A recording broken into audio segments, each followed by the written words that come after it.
शेर कभी हायना यानी कि लकड़बग्घों को क्यों नहीं खाता? जब शेर हायना का शिकार करता है तब भी उसे खाने के बजाय ऐसे ही छोड़कर क्यों चला जाता है? क्या हायना को खाने से शेर मर जाता है या ऐसा करने के पीछे शेर का कोई राज छिपा है? यह सीक्रेट जानकर आप भी चौंक जाएंगे। जंगल के सबसे खूंखार शिकारियों की बात हो और उसमें हायना का नाम ना आए, ऐसा कभी नहीं हो सकता। हायना ऐसे प्राणी हैं जो बहुत ही खूंखार होते हैं। जब वह शिकार को दबोच ले तो समझो उसको यमराज भी बचा नहीं सकते। हायना में एकता बहुत होती है। अगर कोई जानवर एक भी हायना को मारने की कोशिश करे तो पूरा झुंड उसे बचाने के लिए जानवर पर हमला कर देता है। हायना झुंड में घूमते हैं और शेर, तेंदुए जैसे अन्य शिकारियों से भोजन चुराते हैं। वैसे तो हायना का शिकार करने वाले जानवर शेर, तेंदुए और मगरमच्छ हैं, पर उसके सबसे बड़े प्रतिस्पर्धी शेर होते हैं। अफ्रीका में शेर सबसे बड़े शिकारी हैं और यदि उन्हें अवसर मिले तो वह हायना को मार डालते हैं। नर शेर हायना से आकार में दुगने और 3-4 गुना भारी होते हैं। शेर के पंजे का सिर्फ एक झटका वयस्क हायना को बड़ी आसानी से मार सकता है। अगर हायना ने कोई शिकार किया हो तो कभी शेर उससे शिकार छीनने की कोशिश भी करता है और शिकार ना मिले तो शेर अकेला ही हायना के पूरे झुंड को चींटियों की तरह मार गिराता है, जिससे वह शिकार को छोड़कर भागने पर मजबूर हो जाते हैं।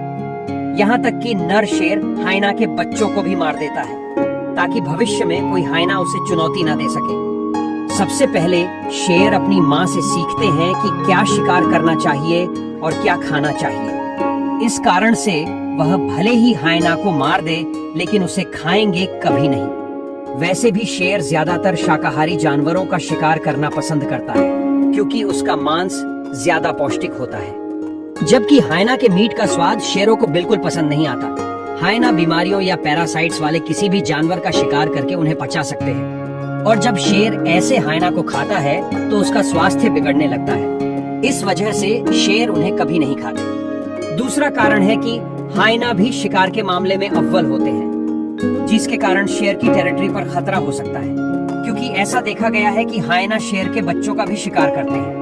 इसलिए शेर अपनी टेरिटरी बचाने और अपनी दुश्मनी निभाने के लिए उन्हें मार देते हैं। वह हायना को मार के वहीं दूसरे जानवरों के लिए छोड़ देता है ताकि मरे हुए हायना को देखकर दूसरे जानवर शेर की चेतावनी को समझ सके। ये बिल्कुल एक डराने, धमकाने और चेतावनी देने की बात है, जैसे कि शेर ऐसा जाहिर करना चाहता हो कि उसके इलाके में परिंदा भी पर नहीं मार सकता। कुछ केसेस में ऐसे शेरों को देखा गया है जिन्होंने हायना को मारकर खा लिया हो सकता है कुछ बार ऐसी भी विकट परिस्थितियां आ जाती है कि शेर भूख से तड़प रहा हो, तब वह हायना को भी खा जाता है, लेकिन ऐसा होने का चांस 1% से भी कम है। तो बताइए हायना और शेर की बात आपको कैसी लगी?